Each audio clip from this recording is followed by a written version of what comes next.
Right, next వచ్చేసి మనకి నిసార్ అనేది మనకి ఇస్రో అండ్ నాసా కలిసి 2014లో మనకి అగ్రిమెంట్ రాసుకున్నాయి.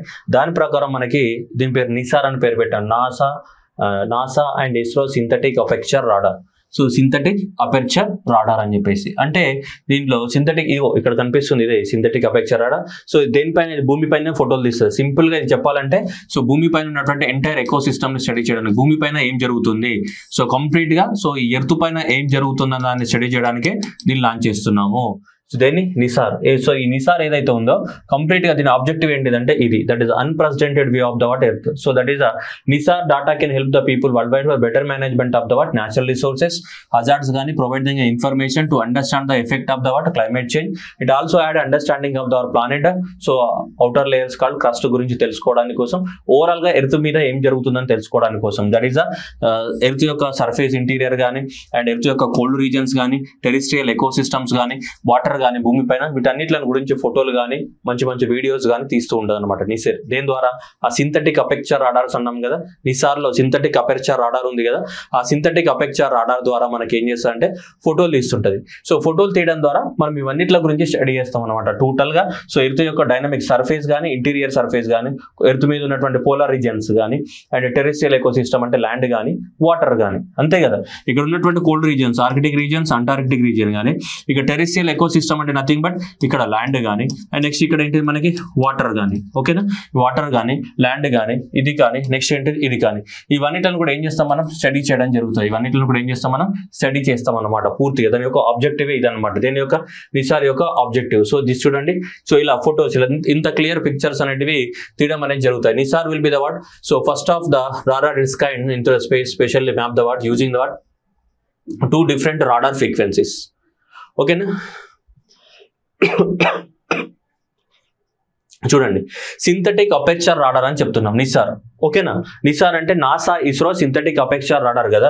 సో నిసార్ అంటే పేరేం పెట్టాం మనకి, NASA ISRO synthetic aperture radar. ఇప్పుడు సింథటిక్ అపెర్చర్ రాడార్ అంటే ఏంటిదంటే మనకి నాసా వెబ్సైట్ నుంచి తీసుకోబడ్డది image.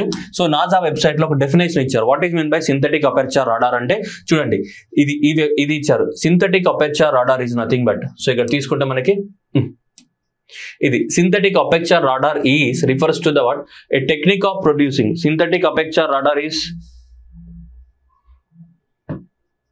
okay, so synthetic aperture radar refers to the what, technique of producing the what, fine resolution of the images from the limited radar system. So radar system కున్న capacity చాలా తక్కువ.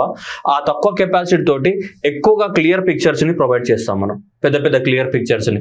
So దాన్నే మనం synthetic aperture radars అంటాం. So that is the synthetic aperture radar refers to the what, technique of producing the what, fine resolutions images from the what, resolution limited radar system. Radar system లో ఉన్న capacity తక్కువ, ఆ తక్కువ capacity తోటే మంచి clear pictures ని provide చేసేదాన్ని మనం ఏమంటాం, మనం సింథటిక్ అపెర్చర్ రాడార్ అంటాం. సపోజ్ నువ్వు ఇప్పుడు కెమెరాలో స్కానింగ్ చేసావు అనుకో, ఇమేజెస్ డల్గా ఉన్నా కానీ ఏమైతే బ్రైట్ ఇమేజెస్ వస్తున్నాయి లేవా, సో దాన్ని అలాంటి సిస్టమ్ ని మనం సింథటిక్ అపెర్చర్ రాడార్ అంటాం. అలాగే మనకి దీంట్లో డబుల్ బ్యాండ్స్ ఉన్నాయన్నమాట, రెండు రాడార్ సిస్టమ్స్, ఒకటి ఎల్ బ్యాండ్ లో పనిచేసేది, రెండోది ఎస్ బ్యాండ్ లో పనిచేసేటువంటి రాడార్ సిస్టమ్స్ ఉన్నాయి మనకి ఎల్ బ్యాండ్ లో, అండ్ నెక్స్ట్ ఏంటిది ఎస్ బ్యాండ్ లో. రెండిట్లలో పనిచేసే ఏమున్నాయి మనకి రాడార్ సిస్టమ్స్ అనేటివి ఉన్నాయి. So the Nisar will be the what, first radar of it's kinds in the space systematical map by using the what 2 different radars. So రెండు మామూలుగా జనరల్ గా ఇప్పటివరకు భూమిపైన ఇమేజెస్ అన్నింటిని కూడా తీయడానికి కోసం మనం పంపించిన అన్ని కూడా సింగిల్ రాడార్ సిస్టమ్. అంటే ఏంటిది, ఐదర్ ఎల్ బ్యాండ్ లోనో లేదంటే ఎస్ బ్యాండ్ లోనో దేంట్లో ఒక దాంట్లో వర్క్ చేస్తుంది. కానీ 2 బ్యాండ్స్ లోపల ఫోటోలు తీస్తుంది. ఎస్ బ్యాండ్ లో ఫోటోలు తీస్తుంది, ఎల్ బ్యాండ్ లో ఫోటోలు తీస్తుంది. ఎస్ అండ్ ఎల్ అనేది ఏంటి, ఫ్రీక్వెన్సీ కదా. సో ఈ 2 బ్యాండ్స్లలో ఫోటో తీస్తుంది. ఇలా 2 బ్యాండ్స్లలో ఫోటోలు తీసేటువంటి మొట్టమొదటి ఎక్స్పెరిమెంట్ ఇదే. మనం ఇప్పటివరకు ఎక్కడ నాసా కానీ లేదంటే ఇస్రో కానీ పంపించడం కూడా సింగిల్ బ్యాండ్ లో ఉంటాయి. అంటే అది ఎల్ బ్యాండ్ ఫ్రీక్వెన్సీని వాడుకుంటే లేదా ఎస్ బ్యాండ్ ఫ్రీక్వెన్సీని వాడుకుంటే, అలా కాకుండా ఎస్ బ్యాండ్ ఫ్రీక్వెన్సీని ప్లస్ ఎల్ బ్యాండ్ ఫ్రీక్వెన్సీ అంటే డ్యూయల్ ఫ్రీక్వెన్సీని వాడుకుంటూ దీనికి ఉన్నటువంటి రాడార్ సిస్టమ్ ద్వారా బెస్ట్ ఫోటోస్ ని ఎక్స్ట్రాక్ట్ చేయొచ్చు అనమాట. సో అదే ఇది synthetic aperture radar. Synthetic aperture radar అనమాట. లిమిటెడ్ కెపాసిటీ తోటి మనకు బ్రైట్ ఇమేజెస్ వస్తున్నాయి. ఎందుకు బ్రైట్ ఇమేజెస్ వస్తున్నాయి అంటే we are using both S band plus L band. So ఇలా S band L band use చేస్తూ మనకి లాంచ్ చేసే రాడార్స్ ఉన్నటువంటి సో మొట్టమొదటి ఎక్స్పెరిమెంట్ ఇదే అన్నమాట. ఏది నిసార్ అనే ఎక్స్పెరిమెంట్. అందుకనే దీనికి సో మనకి నాసా వాళ్ళ సాయంతో మనకు ఈ ఎక్స్పెరిమెంట్ ని కండక్ట్ చేస్తున్నాం మనం. ఇది నిసార్ అనేది దీన్ని పూర్తిగా ఎర్త్ యొక్క ఈ సిస్టమ్ అన్నిటిని కూడా స్టడీ చేయడానికి కోసం ఏంటిది సో ఎర్త్ ఎకో సిస్టమ్స్ కానీ, సర్ఫేసెస్ కానీ, ఐస్ మాస్ కానీ, ఓకే, న్యాచురల్ హజార్డ్స్ కానీ, సీ లెవెల్స్ కానీ, గ్రౌండ్ వాటర్ కానీ, ఓకే, ఇవన్నిట్లను కూడా మనము ఏం చేస్తున్నాము, ఇవన్నీ కూడా మనకి చేస్తున్నాం అన్నమాట. సో ఇది ఓకేనా. నెక్స్ట్ ఇప్పుడు 2014లో మనం సైన్ చేసుకున్నాం మనము. సో ఇప్పుడు 2024లో అనుకున్నారు కానీ సో ఇది షిఫ్ట్ అయిపోయింది. ఎప్పటికి 2025లో లాంచ్ చేయబోతున్నాం మనం. ఎప్పటికి 2025లో లాంచ్ చేయబోతున్నాం దీన్ని. ఇది నిసార్ ఏదైతే ఉందో దీన్ని 2025లో. That is the NASA ISRO synthetic aperture radar system and ఇది aperture radar on the what earth observation satellite. Earth ని మొత్తం పిక్చర్స్ తీస్తుంటది. The satellite will be the first radar imaging satellite to use the what dual frequencies S band, L band. It will be used for the what remote sensing. So and the what understand the what natural process of the what earth పైన ఫోటోలు తీయడానికి కోసం దానికి దీనికి మనకి చెప్పడం జరిగింది. ఓకేనా.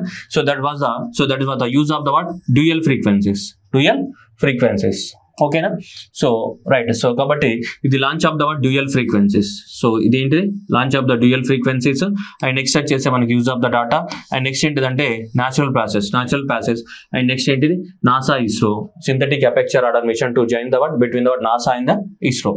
ఎప్పుడు లాంచ్ చేయబోతున్నాం 2025లో లాంచ్ చేయబోతున్నాం, ఇప్పుడు కాదు. సో నాసా ఇస్రో 2025లో మనకి నిసార్. సో 2025లో by using that GSLV Mark 2 ద్వారా from there Satish Dhawan space centre నుంచి లాంచ్ చేయబోతున్నాం. దేంట్లో higher earth orbiter, lower earth orbiter అంటే సో మనకి లో ఎర్త్ ఆర్బిట్ లోకి లాంచ్ చేయబోతున్నాం. మిషన్ యొక్క టైం పీరియడ్ ఎంత ఉంటుంది మనకి 3 years ఉంటుంది మిషన్ యొక్క టైం పీరియడ్ అనేది.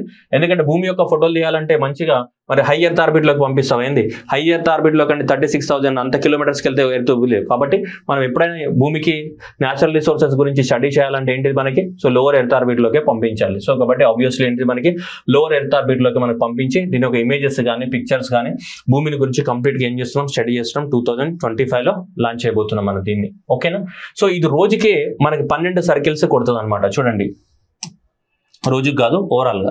So that Nisar will be observe the what earth and land ice covered surface globally with 12 day regularity ascending and descending passes. So అంటే మనకి 12 days ఒక అది ఏమంటారు సర్కిల్ వేస్తూ ఉంటుంది అనమాట. అది మనకి అంటే ఇట్లా మనకి ఏమంటాం ఇలా మనకి ఇట్లనే కదా. సో మనకి ఇమేజెస్ తీయాలంటే సో మనకి గ్రౌండ్ ఐస్ రావాలి కదా పూర్తిగా. ఇది ఇక్కడ నుంచి ఇటు పోయి మళ్ళీ ఇటు రావాలి కదా. సో ఇటు పోయి మళ్ళీ ఇటు రావాలి కదా. ఇట్లా తిరుగుతూ ఉంటుంది అనమాట. ఇలా మనకెంత ఒక సైకిల్కి మామూలుగా 12 days టైం పడుతుందని చెప్తున్నారు అనమాట దీన్ని. సో ఇది నాసా ఏదైతే ఉందో అదనమాట 12 days of the what cycle అని చెప్పేసి అంటున్నారు. That is with what 12 days of the what regularity. Okay. So ఇలా మీరు గుర్తుపెట్టుకోవాలి నిసార్ అనేది. సో మనకి సో ఇది synthetic aperture radar and it is the launch of the dual frequency synthetic aperture radar for the earth observation. అంటే ఏంటి భూమి యొక్క మ్యాప్స్ ని తీయడానికి కోసమే కదా. It is the satellite will be the what first radar imaging satellite use the what dual frequency S band, L band. Synthetic aperture radar అంటే ఏంటిది లిమిటెడ్ కెపాసిటీ తోటి హై రిజల్యూషన్ ఫొటోస్ తీయడం దాన్ని మనం సింథటిక్ అపెర్చర్ అంటాం. మనం ఎప్పుడు launch అయిపోతున్నాం 2025లో. 24 అన్నాం కానీ ఇప్పుడు అది ఎక్కడికి వెళ్ళిపోయింది మనకి 25కి వెళ్ళిపోయింది. ఈ అగ్రిమెంట్ అనేది ఎప్పుడు రాసుకున్నాం మనం. సో ఈ అగ్రిమెంట్ అనేది ఎప్పుడు రాసుకున్నాం మనం 2014లో రాసుకున్నాము. సో ఈ అగ్రిమెంట్ అప్పటి నుంచి మనకి ఎక్స్పెరిమెంట్ చేయడం అనేది జరుగుతూ ఉంది మనకి దీన్ని కండక్ట్ చేయడానికి కోసం. ఓకేనా. హైయర్ ఎర్త్ ఆర్బిట్ లోకి లాంచ్ చేస్తాం. లోవర్ ఎర్త్ ఆర్బిట్ లోకి అంటే గుర్తుపెట్టుకోవాలి. భూమి యొక్క పిక్చర్స్ క్లియర్ గా తీయాలంటే మరీ పైకి వెళ్తే క్లియర్ గా రావు కదా. సో కాబట్టి లోవర్ ఎర్త్ ఆర్బిట్ లోకి లాంచ్ చేస్తాం మనం. అర్థమవుతుందా. ఇది ఎగ్జామినేషన్ లో మిస్ చెక్ చేస్తాం ఇది. Okay. NISAR we are launching to the what higher earth orbiter lower earth orbiter అంటే ఏ ఎర్త్ అబ్జర్వేషన్ శాటిలైట్స్ అయినా జనరల్ గా ఎర్త్ అబ్జర్వేషన్ శాటిలైట్స్ ఏవైనా జనరల్ గా ఏముంటాయి లోవర్ ఎర్త్ ఆర్బిట్ లోనే ఉంటాయి. ఎందుకంటే మరీ పైకి వెళ్తే హై రిజల్యూషన్ ఇమేజెస్ తీయడానికి కష్టం, రావు అవి. సో కాబట్టి జనరల్ గా సో లోవర్ ఎర్త్ ఆర్బిట్ లోకే ఉంటాయి మనకి. ఓకేనా. సో ఇది దీనికి సంబంధించిన ముచ్చట్లు. ఓకేనా. సో మనకి ఇక్కడ GSLV Mark 2 ద్వారా లాంచ్ చేయబోతున్నాం మనం. అది కూడా గుర్తుపెట్టుకోవాలి. ఎక్కడ నుంచి మనం నాసా నుంచి లాంచ్ చేయట్లేదు, ఇండియా నుంచే లాంచ్ చేయబోతున్నాం. సతీష్ ధావన్ స్పేస్ సెంటర్ నుంచే లాంచ్ చేయబోతున్నాం. ఇవే మనకి ఎగ్జామినేషన్ లో కన్ఫ్యూజ్ అయ్యాయి. 2 దేశాల మధ్యన అగ్రిమెంట్ అన్నప్పుడు మరి ఇది ఎక్కడ నుంచి లాంచ్ చేస్తున్నామని డౌట్ వస్తుంది మనకి. ఓకేనా. సో ఇండియా నుంచే లాంచ్ చేయడం అనేది జరుగుతుంది GSLV Mark 2 ద్వారా ఇప్పుడు ఫస్ట్ క్వార్టర్ ఆఫ్ ద 2025లో. ఓకేనా. Thank you everyone and all the best.